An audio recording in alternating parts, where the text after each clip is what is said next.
자, 조국혁신당 계속 지지율이 올라가는 것은 여론조사에서 많이 나타났는데 선거 비용을 마련하는 상황 속에서 200억 원이 54분 만에 완판이 됐다.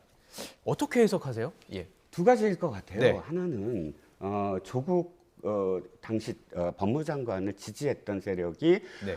서초동에 엄청나게 모였잖아요. 물론 네. 반대하는 세력도 광화문에 엄청나게 모였습니다. 네. 그래서 나라가 찢어졌는데 예. 그 당시에 나왔던 많은 사람들이 정경심 교수가 4년형을 받고 그다음에 많은 부분 이제 1심에서 또 조국 대표가 예. 형을 지금 선고받고 하는 과정을 지켜보면서 인지 부조화가 생겼다고 생각을 해요. 예. 즉 내가 지금까지 이걸 지지해 왔는데 내가 철회할 것이냐, 예. 내가 잘못 판단했다는 것을 받아들일 것이냐, 아니면 끝까지 내가 잘 판단했다라는 모습을 보일 것이냐, 이게 인지 부조화의 과정이거든요. 그래서 그냥 가는 거죠. 직진하는 거죠. 지금은 예.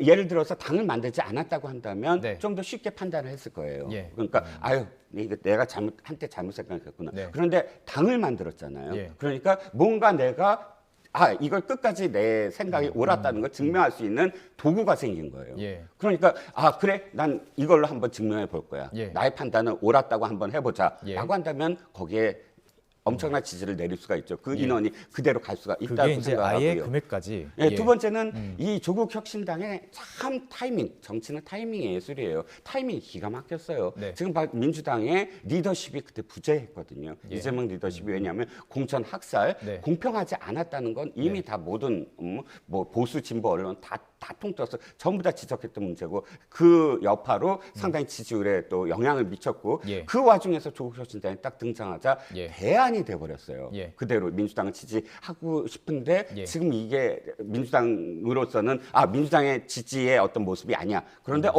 여기도 있네. 네. 라는 어떤 선택지가 생겨버렸거든요. 예, 예. 그러니까 비이재명이라는 그런 지지자들이 뭉칠 예. 수 있는 계기가 됐다. 이게 이런 결과다라고 생각을 합니다. 알겠습니다. 두 분 사실 친하신데 지금 이렇게 얘기를 하다 보니까 조금 뜨거워졌습니다. 좀 차갑게 이제 얘기해 주실 것 같습니다. 자, 이거 어떻게 분석하실지 두 가지 다 예. 동의할 수 없고요. 네. 이정훈 평론가 말씀하신 두 가지에 전혀 동의를 못해요. 예. 비이재명이라는 거하고 전혀 관계 없고요. 네.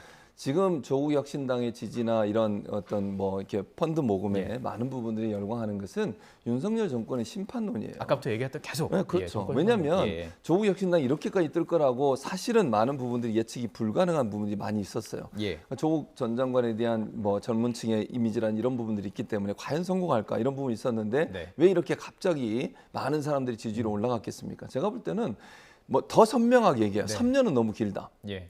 검찰 정권 조기 종식이라고 예. 하는 캐치프레이즈를 내세웠잖아요. 선명함. 예. 그렇죠. 이게 결국은 윤석열 정권을 심판해야 되겠다는 국민들의 생각을 오로지 담아낼 수 있는 정당이라고 생각을 하는 거예요. 예. 그리고 또 저는 이게 단순히 그럼 민주당 지지층 또는 진보 지지층만 아는 거냐 그렇게 보지 않아요. 그거 궁금해요. 예. 왜냐하면 숫자적으로 보면요. 물론 여론조사에 나오는 퍼센트가 다 그대로 간다고 볼 수는 없지만요. 예. 여론조사 결과를 보면요. 예. 민주당의 비례정당과 조국혁신당의 합친 값이 예. 국민의 미래보다 훨씬 높아요. 예. 그 말은 중도나 아니면 보수 진영에 있는 분들 중에도 네. 윤석열 정권에 실망했던 분들이 많은 부분 조국혁신당을 저는 지지하고 있다고 보거든요. 예. 그분들 입장에서 민주당은 차마 지지를 못하겠고 예. 신생정당인 조국혁신당을 지지할 수 있겠다는 마음이 네. 뭉쳐졌다고 생각해요. 예. 그러니까 이거는 이재명 대표와 연관되지도 않고 예. 뭐 명확하게 윤석열 정권에 대한 심판. 왜냐하면 조국혁신당이 계속 주장하는 게 뭡니까? 3년은 너무 길다예요. 예. 조기 종식 이것만 얘기해요. 계속 예. 다른 얘기 하는 거 없습니다. 예. 그리고 지금 각을 세우는 게 한동훈 비대위원장이나 윤석열 대통령에 대한 각을 세우면서 조국 대표가 계속 얘기를 하고 1호 있어요. 법안이 이제 뭐 한동훈 장관 관련한 그렇죠. 내용이죠. 그러니까 예, 전 그럼에도 장관. 불구하고 계속 예. 지지율 오른다고 하는 것은 그 캐치프레이즈가 작동을 하고 먹히고 있다는 거예요. 국민 정서가 그렇다는 것을 예. 잘 반영하는 그런 부분 때문에 지지율이 이렇게 높아지는 게 아닌가 이렇게 생각합니다. 그럼 저희 YTN에서 여론조사한 게 있습니다. 지금 이걸 좀 보면서 이야기를 좀 해보면 좋을 것 같은데, 자 우선 지역구 투표 정당을 물어봤던 부분에 있어서 지금 더불어민주당이 어쨌든 오차범위 내에서 앞서는 것으로 나타났어요. 권역별로도 살펴봤고 서울에서가 국민의힘이 34%, 민주당이 43%. 지금 저희들이 그래픽을 좀 표출해 드리고 있습니다. 수도권 지역에 나타났고요. 또 비례선거 투표 이제 이 부분을 좀 집중해서 봐야 될 텐데 국민의 미래가 28%, 더불어민주연합이 20%였고요. 이제 저희가 이제 조국혁신당에 대해서 3주 전에 조사를 했는데 10%포인트가 올라서 25%포인트로 나타났어요. 이게 3주 만에 오차범위를 벗어난 결과를 나온 거는 사실 좀 여론조사 측면에서도 좀 유의미하다고 분석하는 거 아닌가요? 이거 지금 최진봉 교수님께서는 이게 결국에는 좀 중도표가 왔을 거라고 좀 분석을 하는 거예요. 이건 좀 해석이 또 다르더라고요. 어떻게 해석하시나요? 글쎄요, 우리가 중도라고 얘기하는 건 네. 그러니까 부동이라고 얘기하는 건 이거예요. 뒤늦은 결정자들, 그러니까 네. 결정을 좀 늦게 하는 사람들이 이제 부동표라고 할 수 있고, 중도는 사실 좀 더 이념 철학적인 부분이 많아요. 네. 보수와 예. 진보처럼 네. 중도라는 이념 지향이 있고, 네. 그러면 지금의 상황에서 예. 부동층들이 줄어들고 있다라는 건 맞는 것 같아요. 예. 그러니까 부동층들이 줄어들고 보통은 D-14, 2주 예. 전에 예. 어느 정도는 결정을 하거든요. 원래 찍을 사람들이었다 이렇게 보시는군요.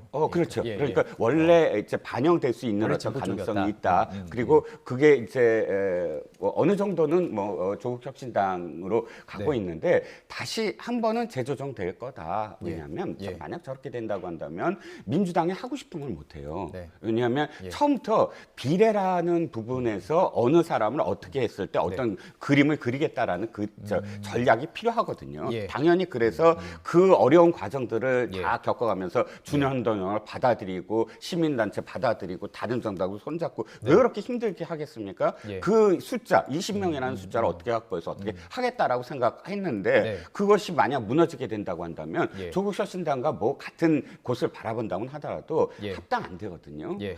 절대로 합당할 수 없는 상황이고 예. 예. 그러다 보면 자기 나름대로 뭐 손도 잡긴 하겠지만 뭐 어쨌든 네. 과정에서 진짜 하고 싶은 거를 못할 가능성도 있다. 그러면 그렇기 때문에. 이제부터는 진짜 민주당도 경쟁을 해야 되거든요. 예. 4년 전처럼 그럼 달라질 열린민주당과 것이다. 더불어시민당이 경쟁을 벌였던 것처럼요. 예.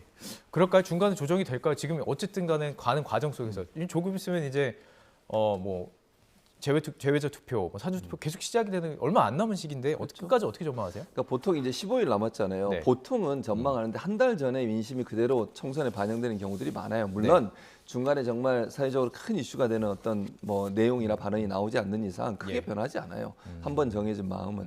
그러니까 오늘 뭐 예를 들면 아까도 말씀드렸지만 한동훈 비대위원장이 무슨 발표를 하고 국회의사당 번호를 옮기고 뭐 이렇게 얘기한다고 해서 네. 여론에 크게 영향을 미칠 가능성은 없어요. 그러니까 그 정도의 파괴를 갖고 있지 않다고 보고 예. 조국 혁신당이 물론 지금보다 약간의 뭐 지지율이 떨어질 수는 있겠죠. 그러나 네. 큰 폭의 지지율 변화는 없을 거라고 저는 생각해요. 예. 기본적으로 지금 형성돼 있는 조국 혁신당이라는 지지율은 그대로 갈 가능성이 있고 네. 앞으로 어떤 일이 일어날지 아무도 모르죠. 물론 예. 조국 혁신당이 뭐 민주당과 합당을 할지 안 할지 그건 모르겠어요. 안 한다고는 뭐 얘기합니다. 그러니까요. 예. 그러니까 예. 이제 선거 끝나고 나서 그건 이제 네. 봐야 될 문제이고 예. 저는 이게 조국 혁신당이든 민주당이든 윤석열 정권에 대한 심판이라는 큰 그림에서 같은 방향을 바라보고 있기 때문에 네. 선거 후에 뭐 합당은 아니더라도 저는 충분히 정치적인 협력 관계는 유지할 거라고 생각합니다. 네. 예를 들면 대통령이 거부권을 무력화시킬 수 있는 방법이라든지 이런 예. 부분에서 같이 하지 않겠어요? 예. 또는 김건희 여사 특검법이 다시 발의를 해서 또 대통령이 거부권 행사하면 거기에 대해서 국회가 그걸 무력화시켜서 예. 추진할 수 있는 그런 데 힘을 합치는 모습을 할 거기 때문에 예. 국민들은 그런 부분을 보고 조국 혁신당을 지지를 하는 거예요. 예. 그 부분이 정말 잘 받아들여져서 국민들이 어떤 판단을 할지는 예. 지켜보면 될 것 같습니다. 알겠습니다. 오늘 뜨겁게 토론하셨고 나가셔서 또 차갑게 두 분께서 또 차 한잔 하실 것을 믿습니다. 네, 오늘 말씀 여기까지 듣겠습니다. 이종건 시사평론가 또 최진봉 성공회대 교수와 이야기 나눠봤습니다. 고맙습니다.